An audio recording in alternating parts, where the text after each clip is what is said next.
Madaktari katika hospitali ya kaunti ndogo ya Malindi katika kaunti ya Kilifi wamekuja na ubunifu ambao utasaidia kupunguza kuvuja damu kwa postpartum, yani PPH, miongoni mwa wanawake.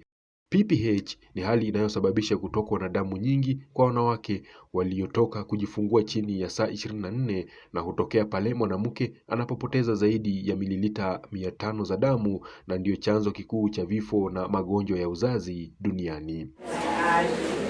Takwimu za shirika la afya ulimwenguni WHO zinaonyesha kuwa wanawake milioni 14 kote ulimwenguni wanaugua PPH, na kwamba wanawake 70,000 hufa kutokana na kutokwa na damu nyingi kila mwaka.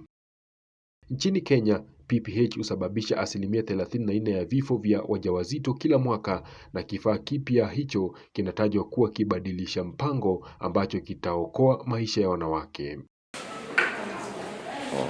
Daktari Doreen Were, daktari bingwa wa uzazi katika hospitali ndogo ya kaunti ya Malindi, aliongoza timu ya wauguzi kutengeneza kifaa hicho baada ya mradi wa majaribio uliofanywa kwa kutumia teknolojia ya emotive katika nchi 4 za Afrika zikiwemo Kenya, Nigeria, Tanzania na Afrika Kusini kumalizika.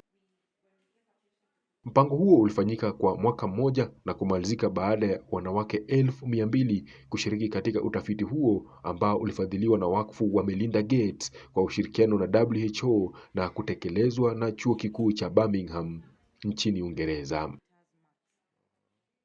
Aliongeza kuwa utafiti ulipoisha hawakuweza kupata tena vifaa vya drip ya emotive iliyohitimu, hivyo wakaja na toleo lao la drip ambalo linawasaidia kupima kiasi cha damu ambacho wanawake huvuja baada ya kujifungua kwenye kituo hicho. We were part of the hospital that was selected to be in the emotive trial as a trial site.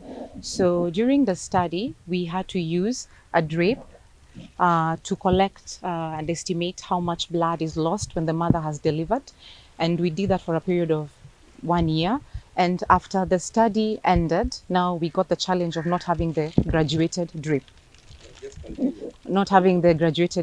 So after that, we had to think of ways to continue with the accurate measurement of blood, because for us, we had seen the importance of using proper accurate estimation so that we don't undiagnose postpartum hemorrhage. Dripu ya kibunifu hutawanywa juu ya kitanda na mgonjwa hulala juu yake, na ina kamba ambazo zimefungwa kwenye kiuno cha mgonjwa ili kuepuka kuteleza, na wakati kuna damu inapita chini kwenye bakuli ambalo limewekwa alama ya mililita. Mililita hizo ni kati ya mililita 100 hadi mililita 500, na muda wa mililita 100, na damu inapozidi alama ya mililita 300, basi dawa hutolewa kwa mgonjwa. Awali wahudumu wa afya na wakunga walikuwa wakikadiria damu kwa kutumia macho pekee, hivyo hawakuweza kubaini makadirio sahihi ya damu ambayo mgonjwa alipoteza, na hivyo kuwa lazimu kumuongezea damu au kuwapeleka baadhi ya wagonjwa kwenye chumba cha wagonjwa mahututi, yani ICU, huku wengine wakifariki dunia baada ya kutokwa na damu nyingi. So for us, what our change has been is that we are still able to diagnose postpartum hemorrhage quite early. And with that, we have seen a reduction in the number of mothers who we are having very bad we used to previously have very bad outcomes for. So initially, we'd have to struggle with trying to look for blood to transfuse these women. Some needed who had developed acute renal issues had to be dialyzed, and some needed ICU care, and some were lost. So now we've seen a reduction in that. We are transfusing less mothers because now we can quickly manage postpartum hemorrhage in good time. We are not having a lot of morbidity from surgeries that we used to do for these mothers, and we are having less women being dialyzed.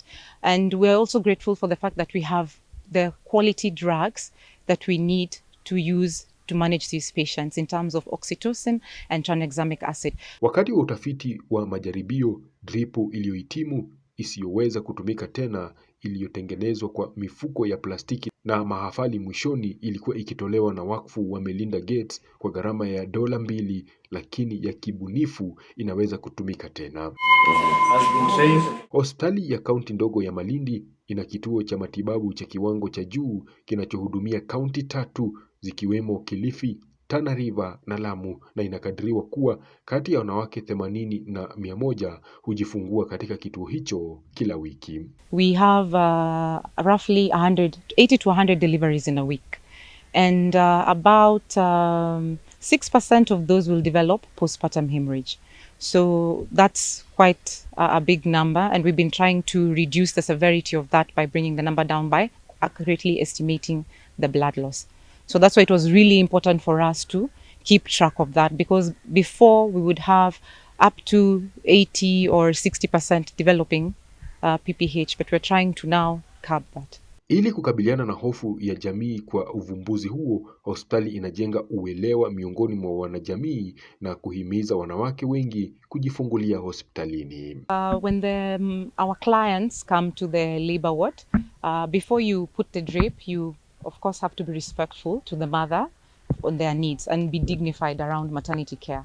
So we explain to them what it is and why we need to keep it on the mother, so she sees that she's even being monitored. For her, she sees the importance that you're actually putting a device on her that is clean, that is going to monitor her for the next 1 hour after she delivers to ensure that she doesn't bleed. So the uptake has been really good. We've gotten good reception for the patients. And the other thing is that it's clean.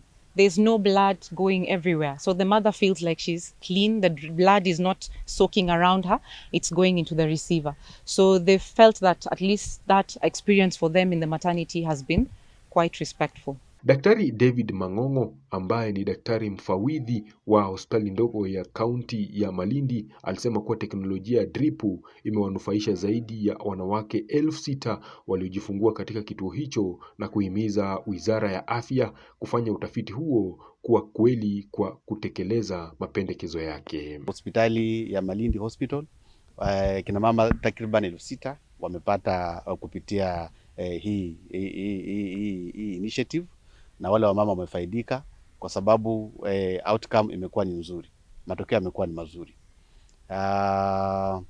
Kwa hivyo sasa ni kitu ambacho sasa kishakichukuliwa na wizara yetu ya afya, ikuwe ni kwamba ni kitu ambacho kinafaa kikuwe kwa ile mikakati ya kuzalisha kina mama, basi kitaendelea, kitaenea na kusambaa katika kaunti zote, gatuzi zote katika hii nchi yetu ya Kenya. Profesa Zahida Gureshi ambaye ni profesa mshiriki idara ya uzazi na magonjwa ya wanawake katika chuo kikuu cha Nairobi alisema kuwa e-motive ilijaribiwa katika vituo 19 vya afya nchini Kenya, na kwamba Malindi ilijitolea kuendelea na mpango huo baada ya kuisha. We had several facilities participating, a total of 19, and then the last part of the trial we had 7 facilities that were carrying out the intervention, and in comparison there were 7 that were our control facilities.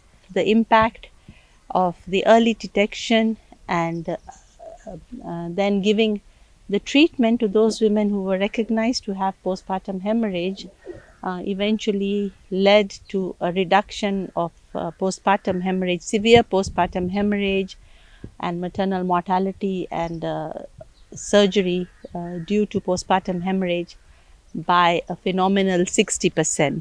Aliongeza kuwa nchi inapoteza wanawake 5,000 kupitia vifo vya uzazi kila mwaka, na 40% walikufa kutokana na kuvuja damu nyingi.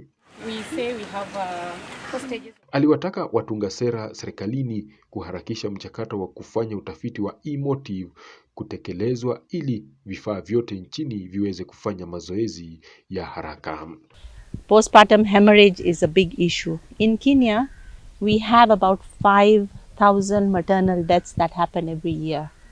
And of the ones that are measured, we have about 40% of the maternal deaths. These are women who are dying as a cause of bleeding after childbirth or during childbirth, at about 40. So the contribution of postpartum hemorrhage to maternal death is about 30% because total bleeding is 40%. So that for us as a country is a major issue because a lot of the contribution is due to postpartum hemorrhage. So if we can manage that, we will have managed a lot, and we will have saved a lot of women from having complications of bleeding and also from dying. Kevin Sewe, Mwanzo TV. Yes, there's a system of risk disposal.